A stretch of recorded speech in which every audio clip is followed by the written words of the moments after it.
That's great. Welcome back, everyone. 3:15. So we're going to have about just over an hour's conversation about, I mean, you could talk about this for weeks, not just 1 hour, but we're going to try and hit some of the key points that have been raised there. And I'm delighted to introduce the panel. First of all, Minister for State for Land Use and Biodiversity in the Department of Agriculture, Minister Pippa Hackett. Andy Bleasdale, who's the head of the National Parks and Wildlife Service, Dr. Andrew Jackson of University College Dublin, environmental lawyer, Dr. Alan Matthews, Professor Alan Matthews in Trinity College Dublin, Geraldine O'Sullivan from the Irish Farmers Association, and Nuala Madigan from the Irish Peatland Conservation Council. You're all very welcome. And I suppose the key thing here is to try and get as many of the questions and comments in, and there's been so many of them coming in, so we're going to try and fly through as many of them as we can. But I think to start, we were keen to I suppose, hand over to each panelist for, we'll say 3 to 4 minutes, just to kind of give us your overview of what you see are the key challenges and, most importantly, the key solutions as presented here over the last 2 days, particularly in relation to climate action, but all the other issues as well. So with that in mind, I'm going to start with Minister Hackett. If I could pass it over to you, please.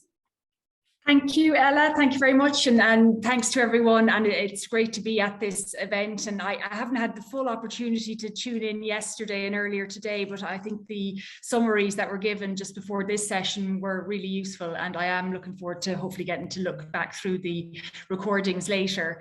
Firstly, I think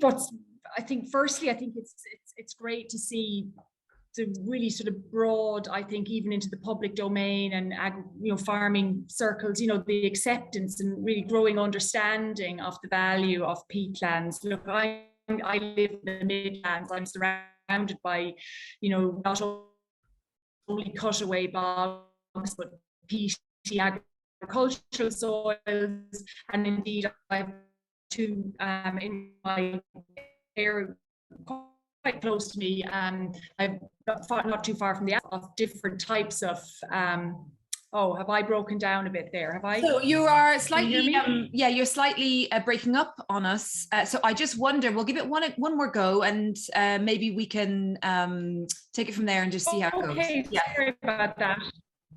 You're fine. Keep going. You can go to someone else and come back to me. So just just where I actually live myself, I've got such a range of different types of peaty soils around me. I think from a farming perspective, and it's great to have Geraldine on here also. I think that the term re-wetting really strikes fear into the hearts of many farmers, and I think how we discuss that and how we engage with that particular community is going to be very important going forward. And I did notice that a lot of the common thread through the previous sessions was about engaging with communities, bringing them along, bringing them on board. And I think we have a really good opportunity now, because of that acceptance of the importance of our peatlands and our peaty soils at the moment, to do just that. So I might stop now, and I'm going to try and get a better connection, and we can come back. I can come back in later or during the Q&A, if that's all right. Thank you, Minister. Thank you very much. Thank you for that. Andy Bleasdale, I'll go to you, please. Is Andy there? Yes, I am, Ella. Hi, can you hear me okay? Yes, perfectly. Go on there. Great stuff. Listen, thanks firstly for the invitation to attend. And obviously peatlands play a massive role in terms of our natural heritage and cultural heritage in Ireland. While you said I'm the head of NPWS, I'm not quite that yet. I'm a recently appointed principal officer heading up one of the 5 directorates in NPWS on the scientific ahead of myself side. Yeah. Anyway, but it's a privilege to be here representing NPWS and the organisation, and to be part of the collective effort to herald in a new beginning for peatlands. So from a personal perspective, I'm joined at the hip to peatlands. I live in Connemara in the west of Ireland. Most of my working life has been involved with peatlands and with the people who live, farm and work in peatlands. My own PhD was involved in relation to overgrazing in the North Connemara uplands, and I've worked in commonages, peatland commonages, in a significant way over the last 20 years or so, involving other departments, the European Commission, and of course the farming community.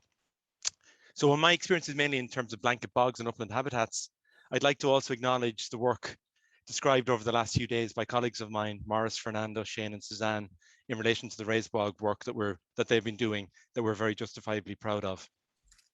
And to say that the work in the collective protection and restoration of peatlands is challenging, but we are up for the challenge. We have to remain positive. We have to remain committed to making a difference.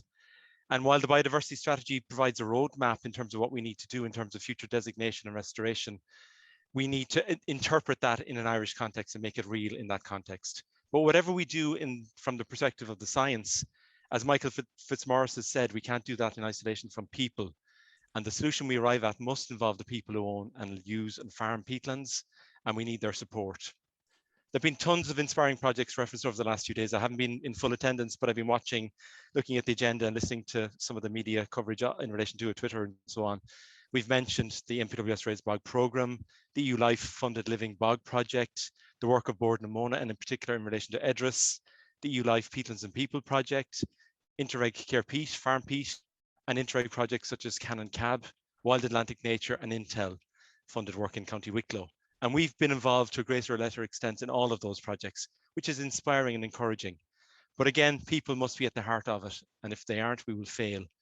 We've made mistakes in the past, including in NPWS, by not including people in the heart of any initiative or at the core of any solution. So designations from a remove without the participation of people, or restoration from a remove without the participation of people, will not go well. So together we stand, divided we fall. And I would just say, in terms of my own inspiration, it's coming largely from the experience of the Burn programme, Ella. I've been involved in that project over the years, which has nothing at all to do with peatlands, but the work that they've done and the lessons we've learned through that initiative have told us a lot of how we engage with people, or should engage with people into the future.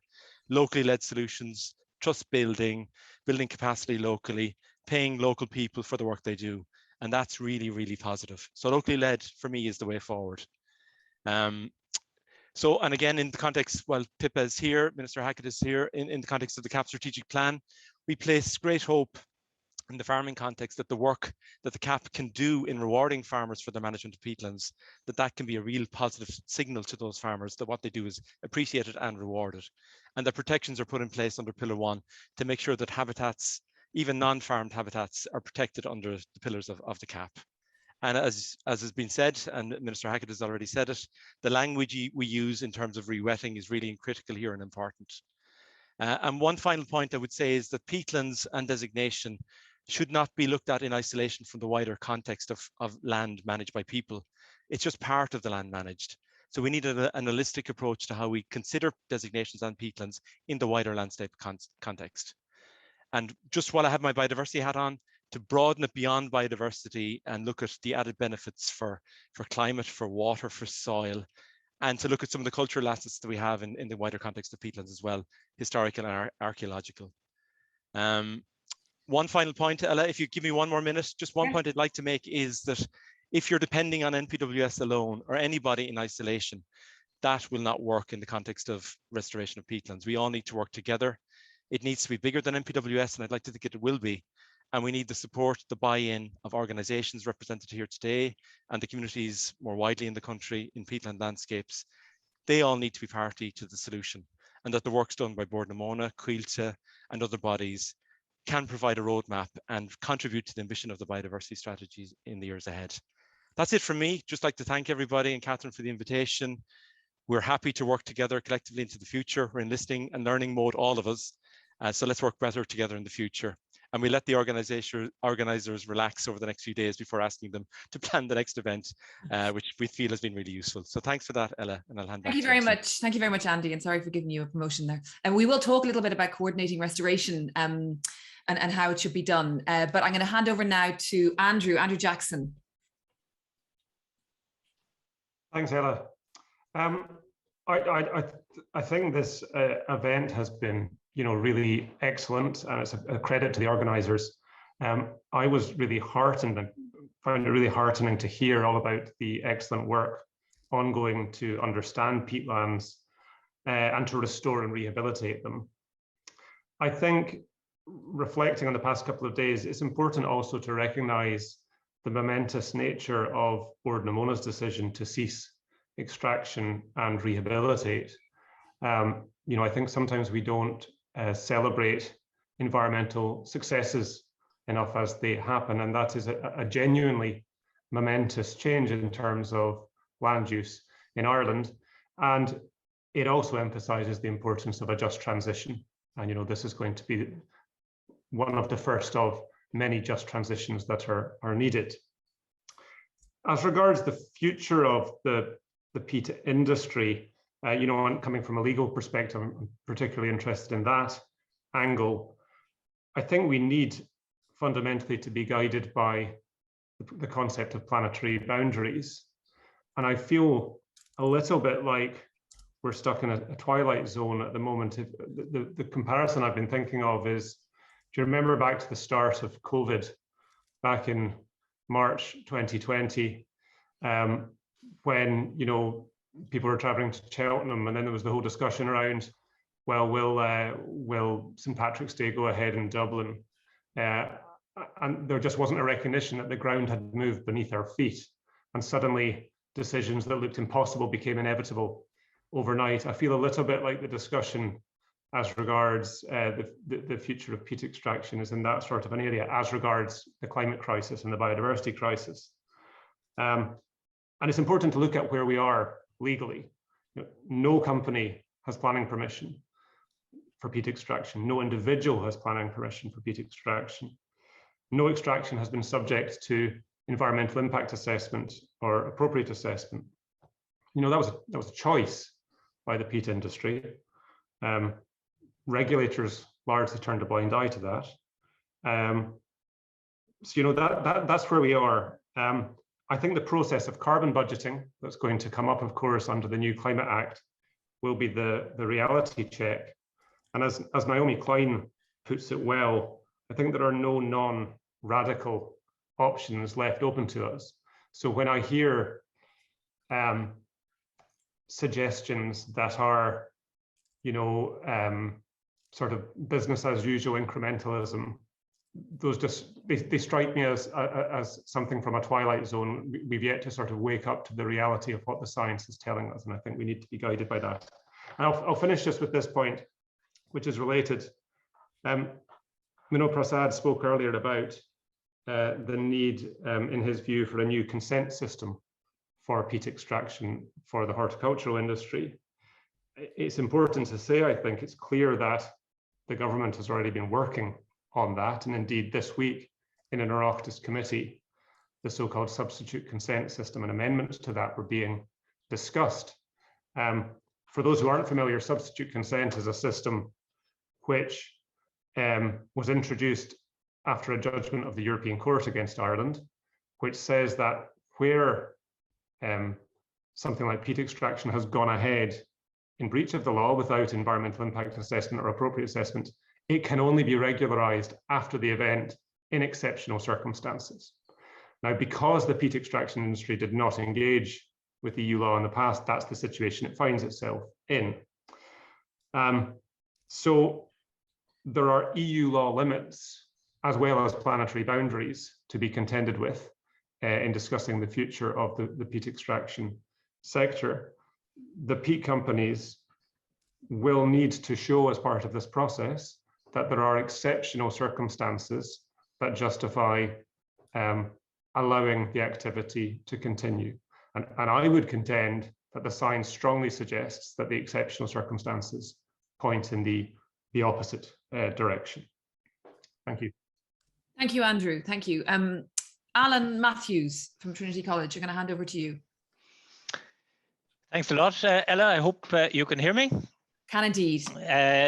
Well, I have to put my hands up and say that I'm not a peatland specialist, probably the only one in that category on the panel. I'm an economist with an interest in agricultural policy and in particular the common agricultural policy. And, you know, many speakers have referred to the importance of the CAP as the driver of land use and land use change. And I think all of us on the call are aware that the CAP is undergoing another redesign. I won't call it necessarily reform to cover the years 2023 to 27. And just to remind us of the two main novelties in that reform. So the first is that we're going to move the governance of the CAP from a sort of compliance basis, where the emphasis is on following very prescriptive rules set out in detailed legislation at the EU level, to a performance-based system. So each member state, and Ireland included, will set out its objectives under 9 specific headings.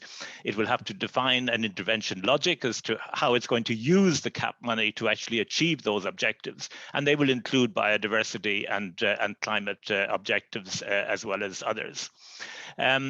So the draft strategic plan was put out for public consultation there in June. I think the draft plan itself will be probably published later this month, and it's going to be very important to keep an eye on what it's going to say about peatlands. And here, the sort of second novelty is crucial, and that's the revamped so-called green architecture of the CAP. So here we have the 3 instruments. We have conditionality, which is the broad set of what are called good and agricultural environmental conditions standards that all farmers in receipt of direct payments must observe, otherwise they lose a share of those payments. And then we have the new eco schemes funded out of Pillar 1, and then we will have a continuation of the more traditional agri-environment climate schemes in Pillar 2. So those are our 3 pillars, and 2 of those are going to be crucial for peatlands. So under the conditionality, we're going to have a new GAIAC standard, GAIAC 2, which will require member states to ensure protection of wetlands and peatlands.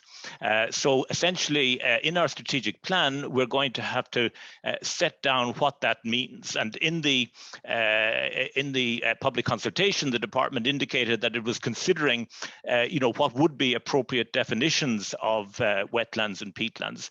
And of course, it will also have to consider, what obligations might be involved in that designation. So there's a huge issue here in terms of defining, what are these peatlands and wetlands for the purposes of this GAIAC?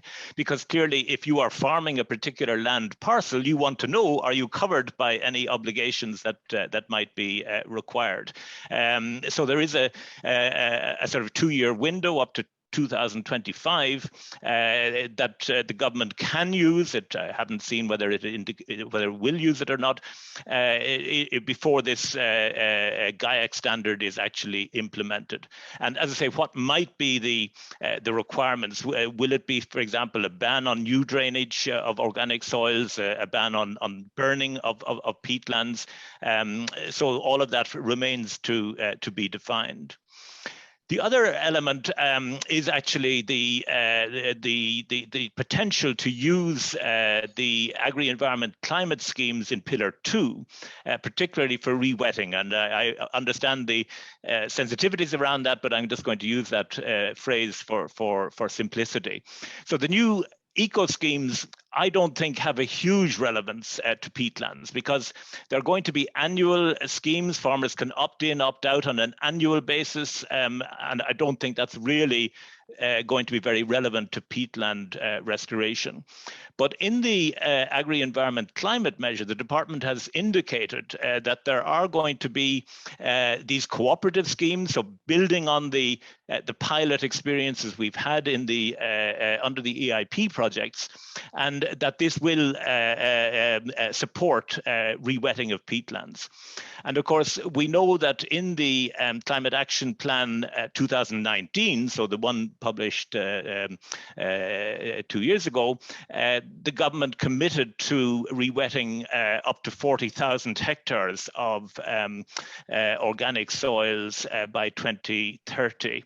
And that figure comes from work that Gary Lanigan and his colleagues did in Teagasc. What's really interesting about that work is how cheap the Teagasc research suggests that could be. So they suggest that we could actually sequester or reduce emissions at a cost of around €10 per ton of CO2. So, in the ETS at the moment, I think the price is about €65 per ton. So, this potentially is a very cost-effective way of trying to address address some of our climate challenges. There are, of course, it's going to be a collective effort at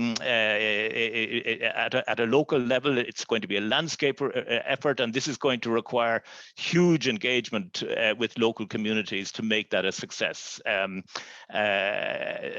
So the pilot schemes, as we were told earlier today, have been started. We have the two that have been selected, and hopefully we can get this work underway as quickly as possible, because 2030 is coming up on us very quickly.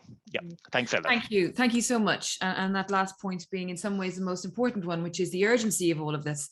Thank you, Alan. I'm going to pass over to Geraldine Sullivan, Irish Farmers Association. Geraldine. Hi, thanks, Ella, and thanks for the invitation to be part of this panel today.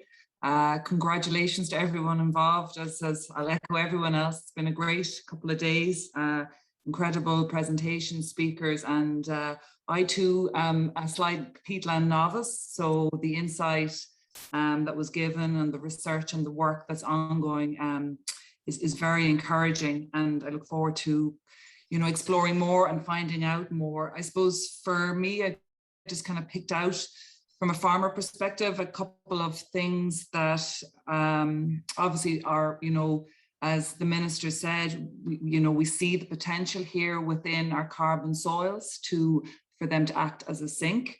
And what we see within the Acclimatise is the agreement of 40,000 hectares of permanent grassland, to look at managing that and the water level of that. Now that's a substantial ask. It's equivalent to about 13% of the permanent grassland. So it is a significant ask, and as a sector, we're this challenge after challenge for us. So we're very interested to see the findings from the EPA or EPI projects to look at this.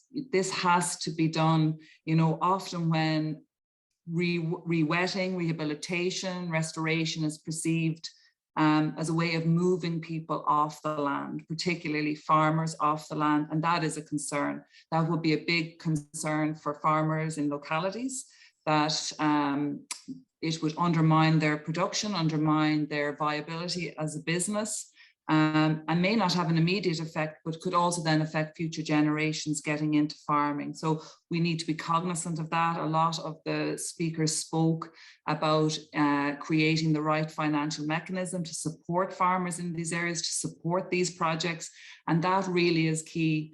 I very much welcome, everyone's comments about community and local people and farmers and stakeholder consultation. And that is that I wholeheartedly agree with that.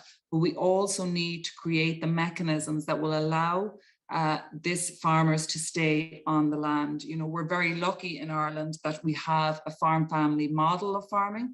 We have 140,000 farm families. And that is something that, as these are very efficient farms, they're very low intensity farms in the main, and it's something that we should be protecting as we transition into this low carbon economy. So as well as the engagement that's been recognized and has been seen in the project, it's also about creating those financial assessments. And as Professor Matthews says, we see this now in CAP, we see it under GAIAX 2, and the protection and restoration of wetlands and peatlands, and the ability to establish carbon farming schemes and mechanisms to support this. But I do think it's new to a lot of people. We have a lot of work to do to get the information. A lot of fears can be alleviated, but we need to communicate. And this event is great, but we need to get a lot of this information down on the ground to farmers. We need to bring farmers out. We need to address their concerns. There was a very good article recently in The Guardian on rewilding, and it said the person that's the most angriest in the room is the person you need to sit down and speak with and talk with and have a cup of tea with and understand their concerns, because that's how we will achieve what we want to achieve. But we need to listen to those voices and really listen and not placate them, but understand their concerns. So I think that that's in relation to re-wetting farmland or restoration. So, there's a lot of work done. So I think we need to kind of link that research, advisory, information with the farmer. On the other side, then we have state lands. And we're engaging with Borden and Mona on the Peatland Climate Scheme, the action scheme. We're in regular contact with them because neighbouring farmers have concerns in relation to flooding, in relation to waterlogging, and what will be the implications. So it's very important, and it was very good to hear Andy say this, like that we really need better communication. We need opportunities where it's not just, you know, there's opportunities for active engagement. And I think that's where our designations have fallen down, is that we haven't, lots of land has been designated, and I deal with those queries all the time where people are not aware of that. So we have actively got to improve our communication, because farmers will engage. A lot of the time they don't have the knowledge or they're not aware. So we, as the professionals, have to bring that knowledge to those 140,000 farm families. And that is and that's why it is a difficulty, and that's why it's a challenge within the agricultural sector, is because you're dealing with this, differing views. It's not just one movement or one national herd or one land mass. It's 140,000 different units. And I think that sometimes is missed in the communication.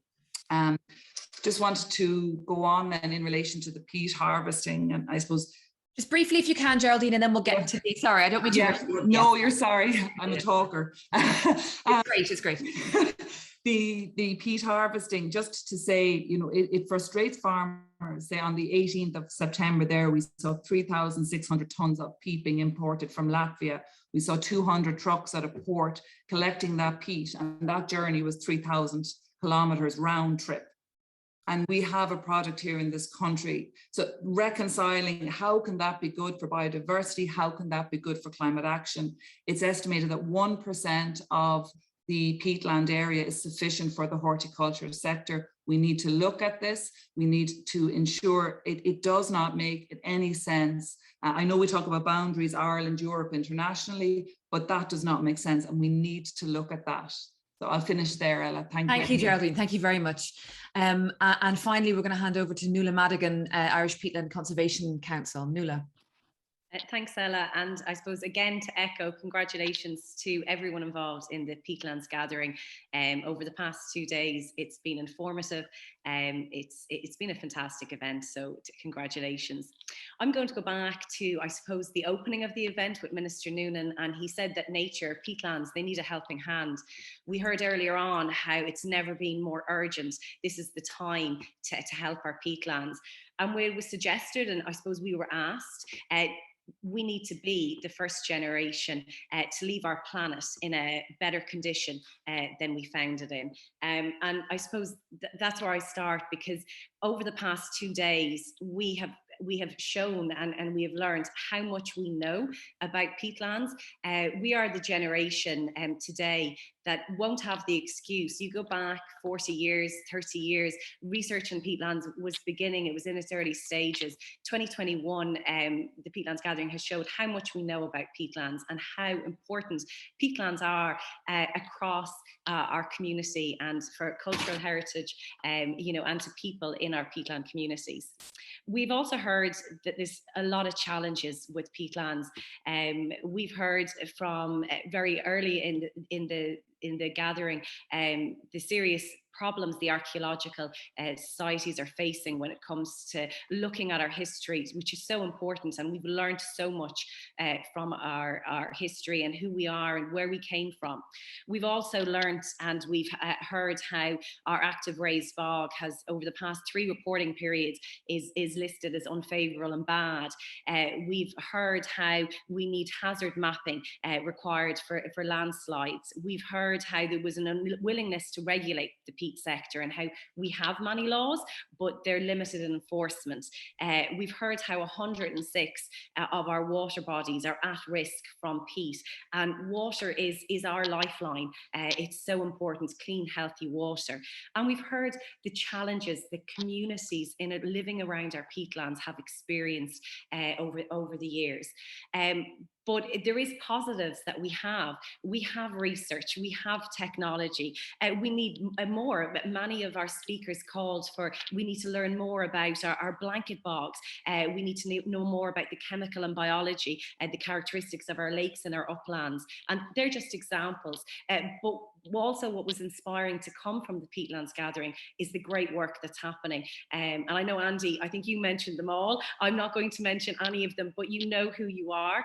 There's some fantastic work happening through funding streams like the LIFE projects, the EIPs, from our Peatlands Management Unit, but also as well through I've lost my train of thought there, I apologise. From the LIFE, and of course our universities, that's what I wanted to mention, our academics, our researchers in our universities, they've provided us with so much information.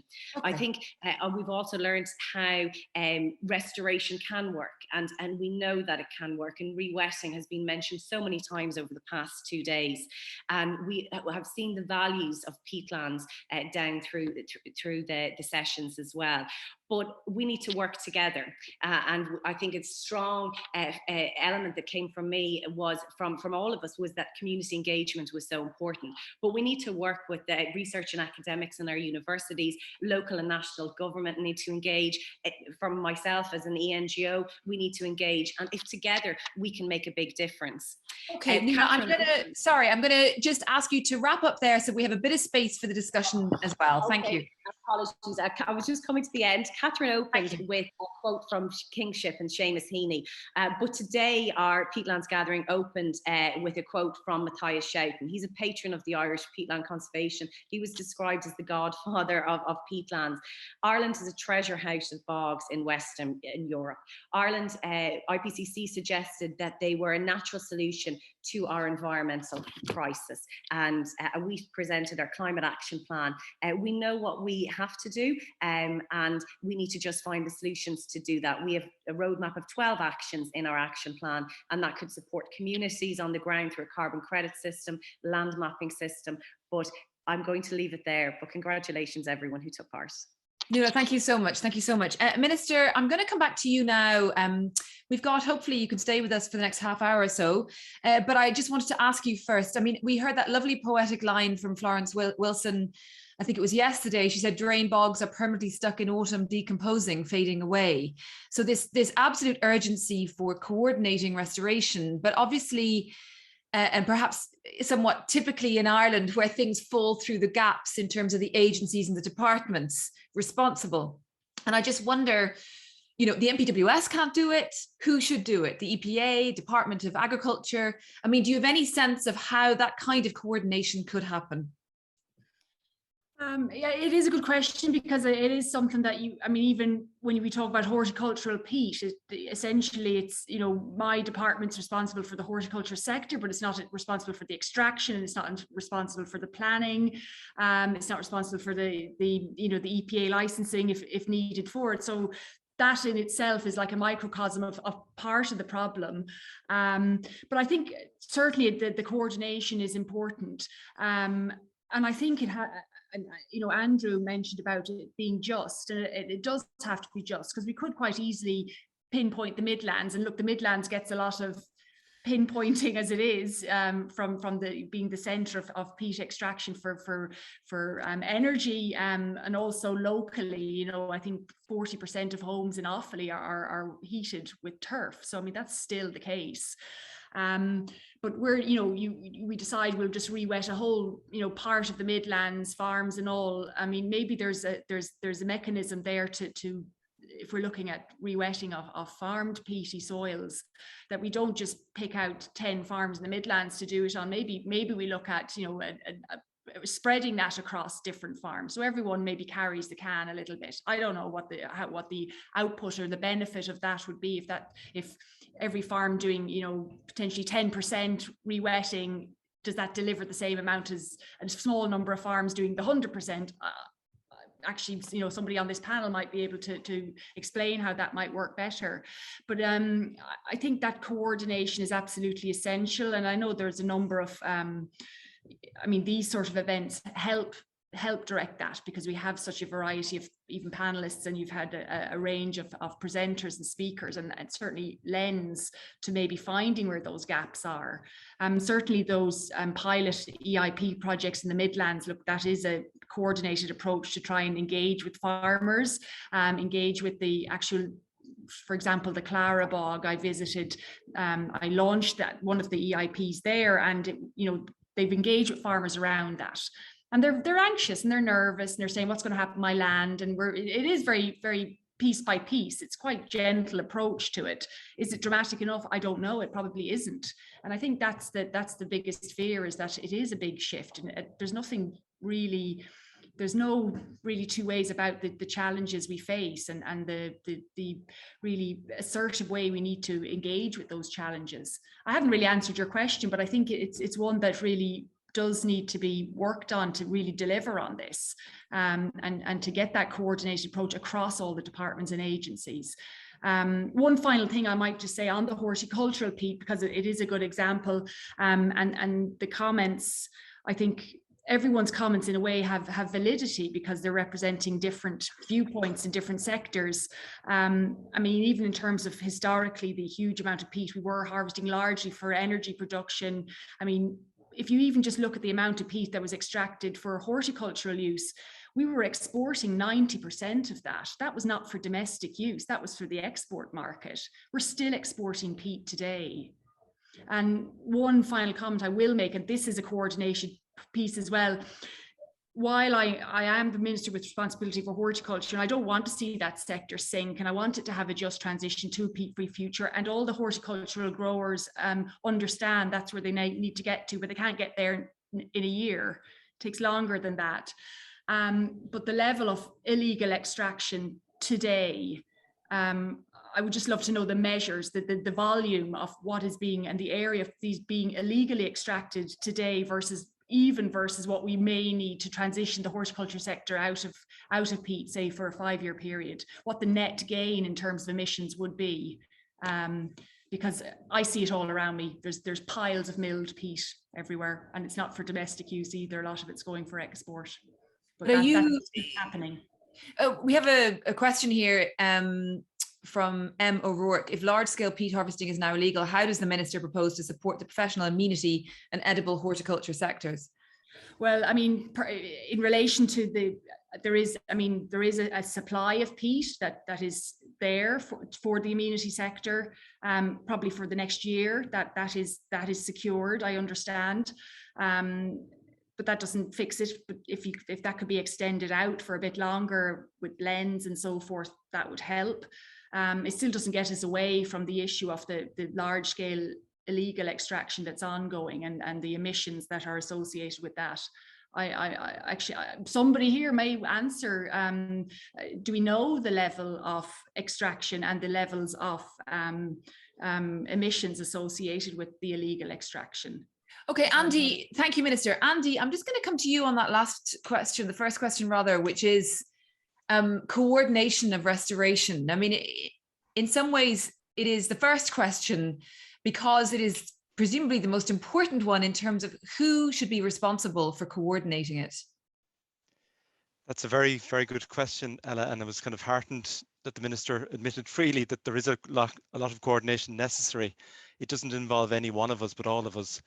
And I think a lot of what we need to achieve in the future is capturing what we've actually done to date, and that can be a challenge too.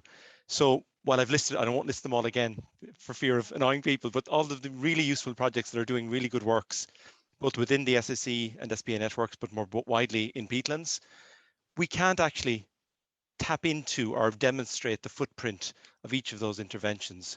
So the gathering of the data across multiple projects, we feel needs to be centralized into the future, not just to capture that information to demonstrate what we've done, but to identify gaps and look spatially at areas that need future interventions to actually address the full scale of the problem. So we're actually applying in the next fortnight for funding from EU Life to actually provide a data infrastructure that would actually, not just for peatlands, but collate and manage and share data across government and make that data more widely visible and viewable in a data infrastructure, data hub, to actually identify what we've done, but also what we need to do. But that coordination piece is absolutely massive. And I wonder, Andy, in terms of the urgency and the need, I mean, we heard Andrew Jackson talking about the idea for radical options. The urgency side of this, as Alan Matthews said, 2030 isn't that far away. Are you satisfied that there is sufficient urgency in terms of the kind of action that needs to take place? I think we're all accepting that there's a massive issue to be addressed, and the peatlands resource that we have in Ireland is almost unique in a European context, and therefore we have a unique responsibility to be leading in this space. I think, and in fairness to the Minister's Department, they have done a lot in the last operating period where they have locally led solutions, including the EIPs. We're working together on LIFE projects. They are partners to the Wild Atlantic Nature Project. So I think what might have been historically distant in terms of what different departments did, we are now coming together. But the scale at which we're doing it probably isn't sufficient. And I think the bigger piece is, where's the money going to come from, even if we agree on the ambition?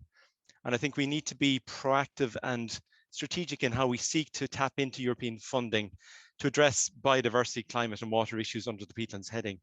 And I think maybe applying for funding from the European Investment Bank, either via loans, and that responsibility be shared across government departments to co-deliver solutions, in partnership with the farming communities and local communities, to actually present Ireland as a leader in and at the vanguard of this initiative for peatlands because of our unique responsibility.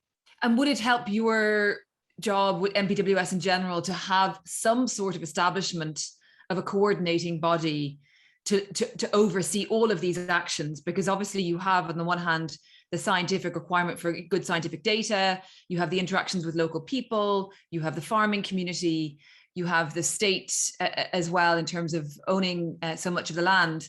I mean, would it help you to have that coordinating body overseeing it all? I definitely think so. I think, and that talks back to my point about the Burn programme. Projects such as that force engagement, force disparate stakeholders to actually work together to provide common solutions. So if there was something like that in the peatland space with the unique responsibility to disperse funds that relevant government departments and projects could tap into for funding or provide scientific direction to, that to me would be the ideal solution. And I think maybe the European Investment Bank could provide that vision if we are strategic in terms of our application for that funding and share that responsibility across government.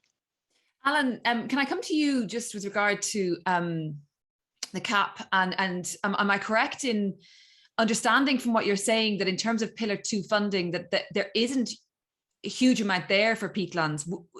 Am I right in understanding that what you're saying is really you're looking at Pillar 1 to really provide that kind of funding and that policy direction?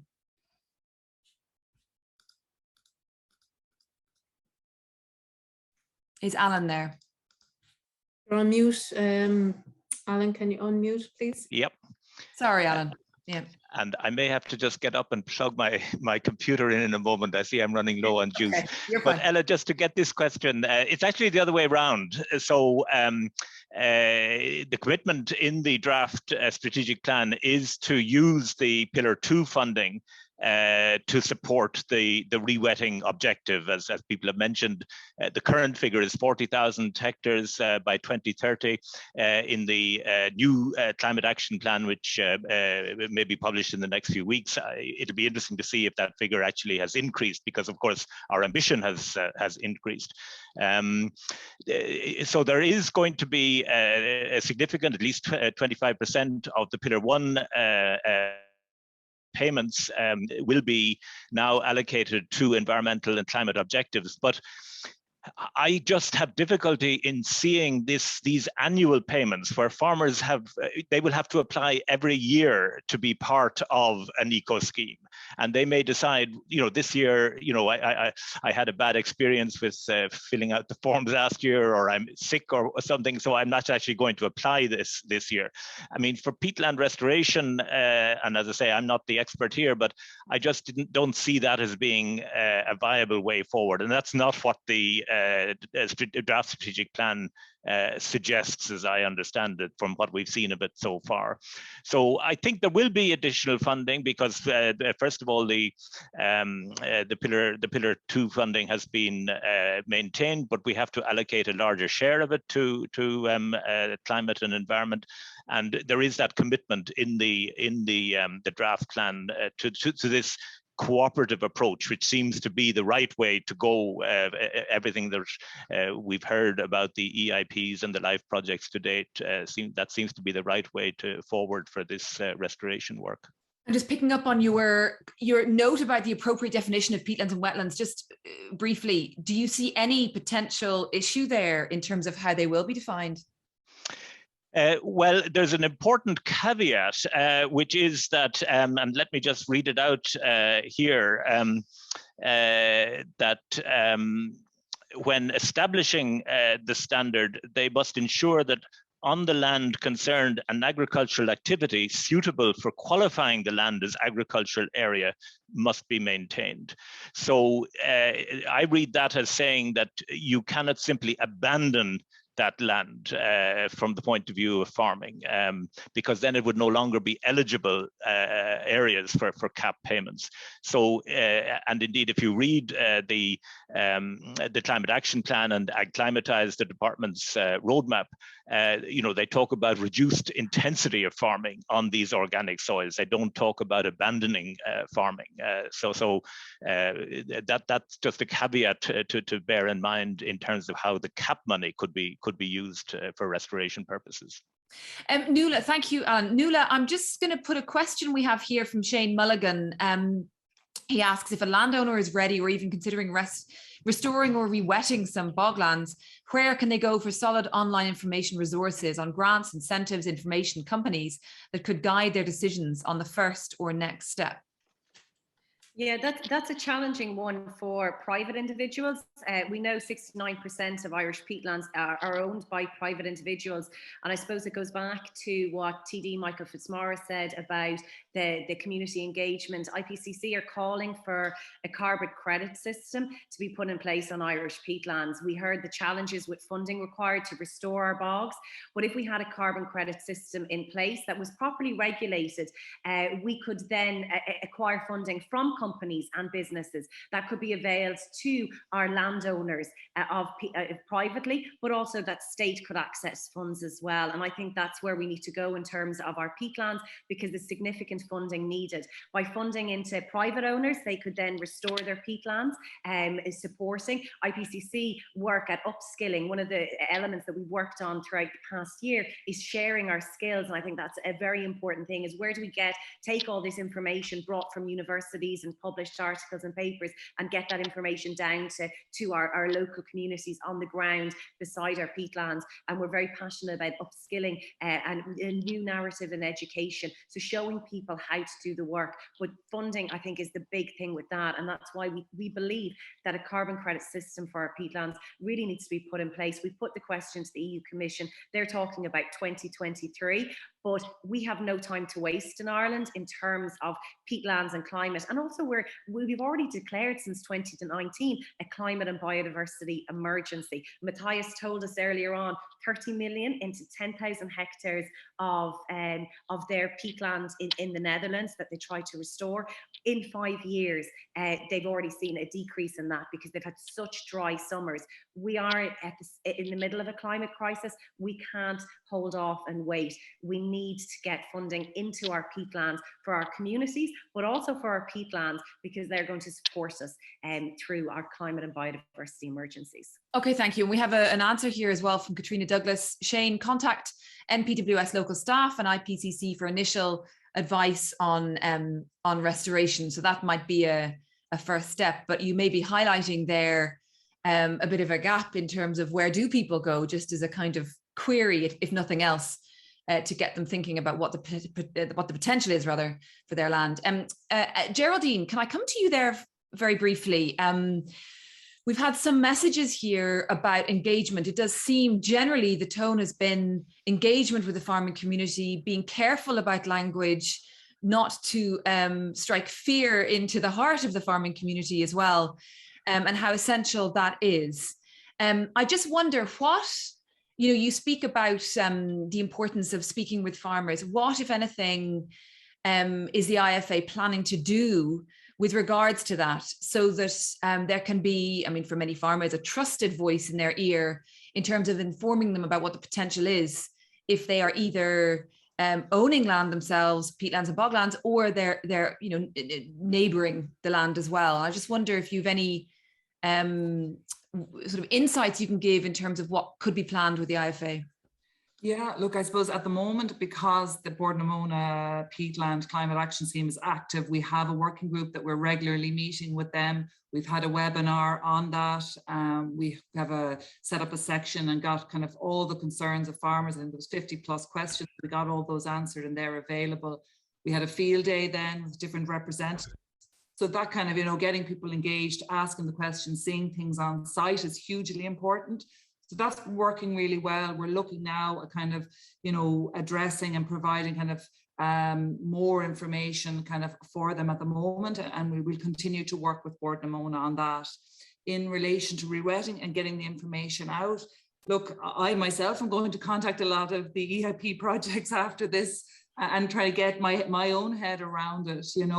We work with the EPA on smart farming, which is about reducing emissions on farms. So I'd love to see something like that again, where we can directly, as you said, like IFA, it's their organization, they're the members of it. So it is a trusted logo for them. So doing something that links the research, the advisory and the information and gets it out directly, be it email, leaflets, events, so that they can come on it and ask the questions. So look, at something that I'll definitely look at after that. I do think, there is interest in this. There are some farmers that would actively, as we've seen in the chat, that are interested and are looking at this. And it was very interesting to see Gavin yesterday and him looking at his scorecard in relation how he was doing in the rehabilitation. So I think there's a real interest among those that are interested. So and it's just, it is a big change. There's lots of good change. So the more we can inform and give people that information, I think we'll alleviate those concerns and fears. Thank you. Andrew, I'll just come to you. We heard with some of the feedback the importance of, learning from past mistakes, which is always helpful. And I just saw that you had posted there a clipping from 1983 European Parliament report on the conservation of Irish bogs. It's 40 years ago. And it mentioned that An Taisce had been the only body to campaign vigorously for the conservation of raised bogs. Do you feel confident now that things are on a better course and that you will not be here in 40 years' time trying to convince and trying to find a way that now things are different? Obviously with COVID, we've seen how quick policy can move and how quick money can move as well to fund the policies. But do you feel confident now that we're in a different phase? I certainly think we're moving towards that. I think we're getting closer to a tipping point, as it were. But I hope that we can make the right decisions in good time, rather than, being forced by events to, react in a sort of emergency type way. There were a couple of points, if I may, I might just pick up on. The minister asked, about the question of illegal extraction and so on. There was an interesting exercise done by the Department of Environment, Communities and Local Government, as it was about 5 years ago. They did a remote sensing exercise looking at all exposed peatlands, and then they then gave PDFs of the relevant bogs to the local authorities and said, go out and ground truth this information. We think that there's extraction going on here. Who's doing it? And so on. And of course, it's all illegal because none of these companies or individuals have planning permission. So that whole exercise has been done at central government level. The information has filtered out to the local authorities who have that information, and it was then gathered centrally again by the department. So, in terms of illegal extraction, one of the gaps here, of course, is a lack of local authority enforcement. Now, under the new Climate Act as amended, or the Climate Act as amended, local authorities need to drop local authority climate action plans. Clearly, I think one of the actions in each of those plans should be for local authorities to take the planning rules seriously, and they have the information, and to go out and see who's extracting when they shouldn't be, and to do something about it. there was also discussion around, and this happened, the Minister mentioned this, and it was also in an earlier session, about peat being exported, and there seemed to be some suggestion that exporting peat was that was maybe something that could be stopped, but we should continue for domestic consumption. To me, it seems to be, it's a degrees of separation issue, because based on the figures we saw earlier, 1/4 to 1/3 of the horticultural peat is used by the mushroom industry. And of course, most of those mushrooms are exported to North America, to the United Kingdom, and so on. So there's a bit of a degrees of separation type point. And my final point, if I may, is when I have a platform like this, I always feel obliged to lift up younger voices in the room. And I saw in the chat, Jamie Rowe, who's a PhD student, made a comment that I think I can't better. It reflects the science perfectly, and it reflects the message that I want to personally deliver, and it's the message that I know that my small children would want me to deliver, which is that we need to leave peat in the ground. No ifs, no buts, no special pleading. If the choice is between mushrooms and a living planet for our children, we only have one choice. Thank you. Thank you, Andrew. Minister, can I come to you there and just get your immediate response to that last point, please? Look, I think we accept that, yes, peat has to stay in the ground. It is a fossil fuel, and every fossil fuel needs to stay in the ground. I suppose from my perspective, with responsibility for the horticulture sector, that a certain portion of it, not the whole horticulture sector, is reliant on peat. Certain elements are. Clearly the mushroom sector, almost wholly. There has been some diversification in that sector, even quite close to me.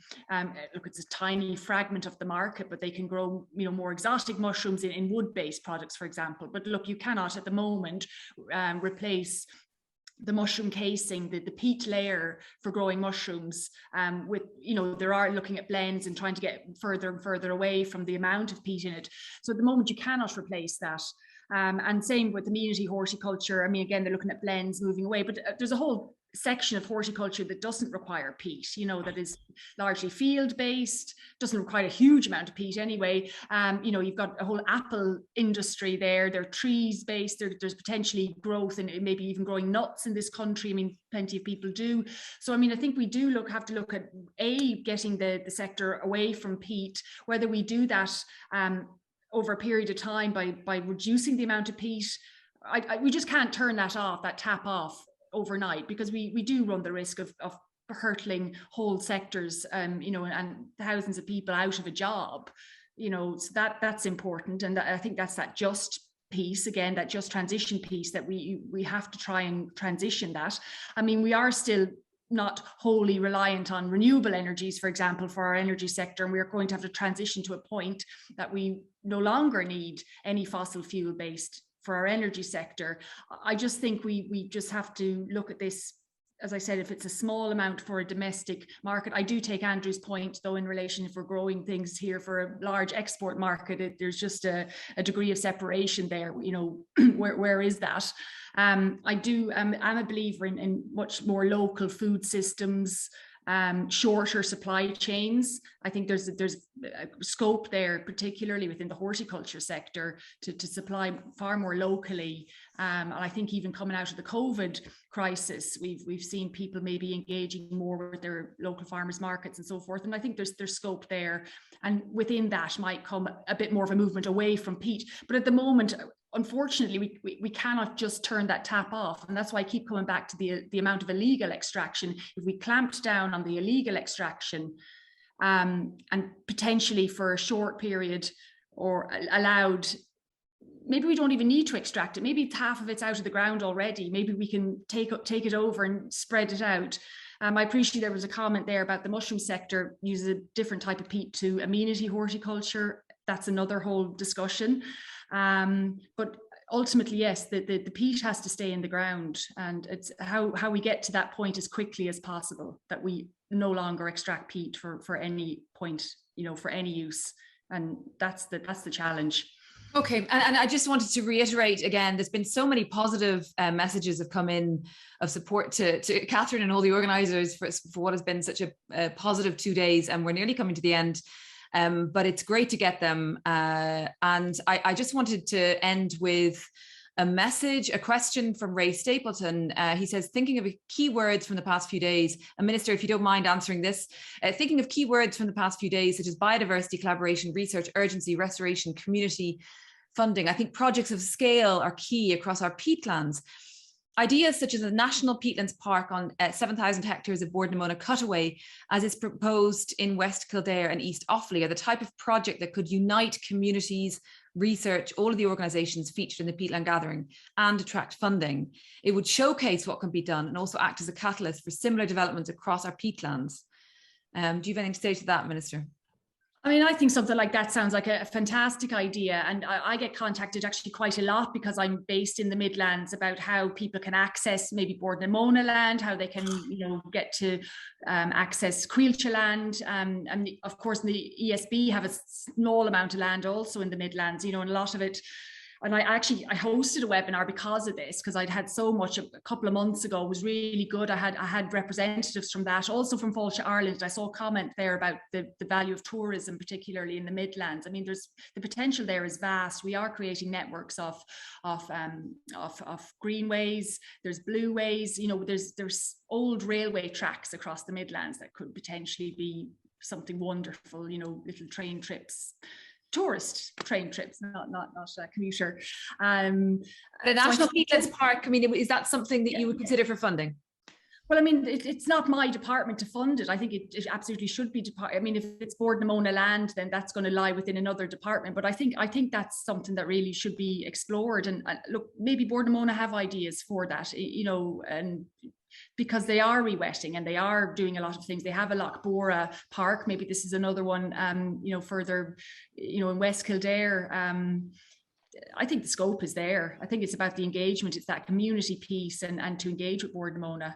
And maybe if anyone wants to look, I don't know, it might be on YouTube or something, but I did record the webinar and it had good advice there, how to engage, how communities engage with those state agencies that own so much of the land.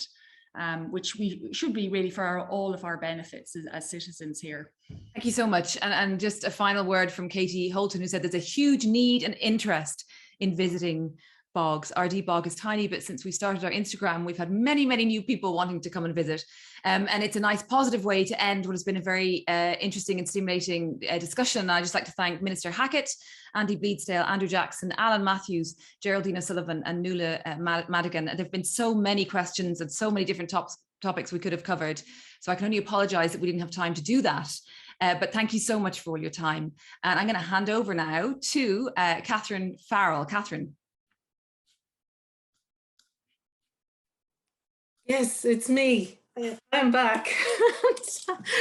That was fantastic. I really appreciate your openness and your generosity of spirit. And I think what we've really seen here is the value of open communication. Everyone is putting their hands up and saying, I don't have the answer. I need to know the answer. And what we're saying is we need collaboration and we need to support each other in our quest for finding the information that we need, such as, the minister's question as to what's the scale of illegal harvesting, and I see that out the road all the time, and and she sees it in her back garden. So these are questions that need to be addressed. I want to thank all of you panelists, and I would like you to stand down and relax as we enter into the goodbye stage, because I have a long list of people that I really need to thank. So if you want to turn off your cameras and just take a breath, take a cup of tea, that's fine. I am entering into the winding down time. Please stay with us. I'll probably notice all the participants dropping off as it's, what is she going to say now? So just my checklist includes the following, that all of the sessions have been recorded. You're going to get an email because you were signed up with a link to where they will be. And my crew in the background tell me that it will be up there in the next few days. They do deserve a couple of days off, so we'll allow them that. And that will be publicly available to everyone. So not just the people who are present on this call. Our key messages from this Peatlands Gathering will be delivered at COP26 on November 10th between 9 and 9:30 a.m. Because we have your contact details, we will let you know the details. If there's a link, it will be a virtual platform. We'll be presenting at the Peatlands Pavilion. We won't be traveling, and we will be mapping out, you know, different topics of interest that were presented at this great event. A couple of things I picked up on in the chat. I have a message from March for Climate Justice. I'm not sure who gave me that message, but everyone is welcome. There's a March for Climate Justice on November 6th at noon. It's by the COP26 Coalition gathering. So I'm sure there's details of that in the chat. So please have a look at that. I do want to say that I've had some interesting discussions with members from the National Monument Service who, you know, I think there's a general feeling that they have actually been working away much more on the archaeological piece. And I know Margaret from the department will be in touch with the archaeological community. So that's a real positive out of this event, that there's going to be some more communication. And we talked about possibly having a webinar just focused on that issue to engage people and bring this community together. This is the whole point of everyone being together. I want to quickly say to my colleague Pat to turn on his camera and tell us about the Irish Peatland Society AGM. So Pat, I'll give you the floor for. Thanks, Catherine. Am I visible there? Yep, I can see you. Yeah, okay, thanks. So the Irish Peatland Society, we're in existence about 15 years, and we're affiliated to the International Peatland Society, which is around for over 50 years now. And, you know, we would typically have been coming together in the autumn around this time to have a seminar like this and field trips such as tomorrow. It fell down last year for reasons that we all know about. And they've been modest enough, but quite good. But in the past, we've also had some big events. We had the International Congress in 2008, and we had another significant event in 2015. And what's common with those events and this event is that Catherine was in particular involved. Leave aside all of the content now, that's wonderful, but the organization of something like this is very demanding. And Catherine was significantly involved in those ones. But in this one, I felt carried the whole load. But anyway, that's a tribute to you, Catherine. Several of the people who were involved in this one are members of the Peatland Society, the Irish Peatland Society. And there'll be more information going up on a blog on the Peatland Gathering website to tell you how to join. But we would welcome people to join us. We're organised. We're a forum for knowledge sharing such as this. And look, we were glad to be part of it. So end of commercial. And well done, Catherine.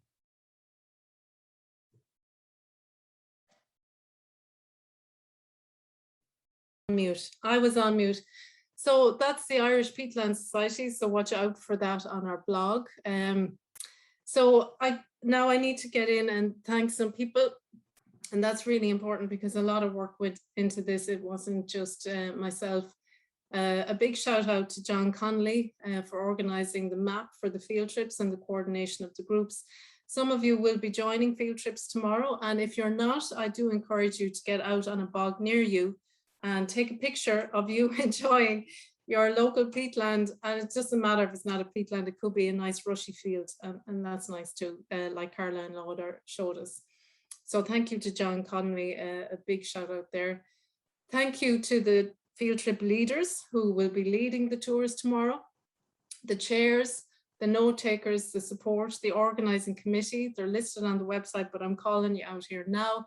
Ellen O'Carroll, Florence Renew Wilson, Heather Lally, Emma Gray, Terry Morley, Neil O'Brolachan, Matt Saunders, John Connolly, Lawrence Gill, Ken Byrne, Paddy Crushell, Pat Fitzgerald, Ray Flynn, Shane McInnes, David Fallon, Patrick Morrissey, Morris Eakin, Francis for taking the notes, Francis Mackin, Paul Johnston for stepping up. I think he's got such a fantastic radio voice and a TV face, I explained. Catherine O'Connell as well, the godmother, as it were, of peatlands in Ireland. Our panelists this afternoon, absolutely brilliant conversation. I wish we'd been in a room together. Minister Hackett, Nuala Madigan, Geraldine Sullivan, Andrew Jackson, Andy Bleasdale. Thank you so much, Andy, for coming in at the last minute. Alan Matthews, and of course, thanks so much to Ella McSweeney, who really just, you know, the professionalism and the ability to coordinate the questioning session was excellent. I can't forget Minister Noonan, who launched our event so well, and our keynote speaker, Matthias Schouten. A big shout out to the ladies in the back room, and that is Iseult Sheehy, Fiona, and Emer Niguel. They're just amazing. They set you all up perfectly. They're all from Natural Capital Ireland. And I have to say, if you're ever holding an online event, go to Natural Capital Ireland. They're amazing. And someone's been very cheeky in the chat and saying 2 minutes left. So really, Natural Capital Ireland, thank you. Amazing, polite, patient, courteous, good humoured, efficient and effective, all the elements of a really good results payments farming scheme. So maybe Natural Capital Ireland will get into payment schemes. So I hope you've all been inspired. That's my thank you list. And my closing comment is, we're really just beginning. I hope you've been inspired by the wonderful ideas, by the people who spoke at this event. You know, there's a lot of talk about, you know, the knowledge in other countries, and I am always overwhelmed, and I've been all over the world practically talking about peatlands. The knowledge that's here in Ireland, it's absolutely fantastic, and we don't champion that or celebrate that enough. Do get out on your own bog at the weekend and enjoy that space and time. Often that's where connections are made. The real learning comes from just being in silence on the bog or in your peatland, or more appropriately within the music of the countryside. We need to restore, we need to conserve, we need to navigate our relationship with the peatlands, and that's together as communities. As the gathering closes and return to our own autumnal gatherings, I've been thinking a lot about the great Eamon de Butler, who I was fortunate to spend some time with. And just quickly, I'll share a quote from Eamon with you, because, you know, these people are far more inspiring than I might ever be. So this is where Eamon was in his natural habitat. Eamon de Butler, great amateur scientist, but a brilliant scientist and a real champion of people. And this was at a peatland gathering down in Kerry on Fanoog Bog that was organised by former Minister of the National Parks, or whatever they were called at that time, Jimmy Deenahan. And Eamon loved music, so music and the peatlands were always together. And I just took this quote from him where he spoke about, you know, the future of nature conservation. And he said, "I am concerned about this failure to realize what we are not valuing. We aren't realizing what we stand to lose in terms of language, music, culture, the countryside. We really should keep a clean countryside. All of this, our language, our culture, our countryside, it's all intertwined. It's us, it's what we are. If we don't look after it, who will?" So really, that's the last word to Eamon, and it's the last word to inspire us all. Gur míle maith gach duine go léir agus tásúla gom go bheicim mé hu ar a burta go lua. So thank you, Slán agus Bennett.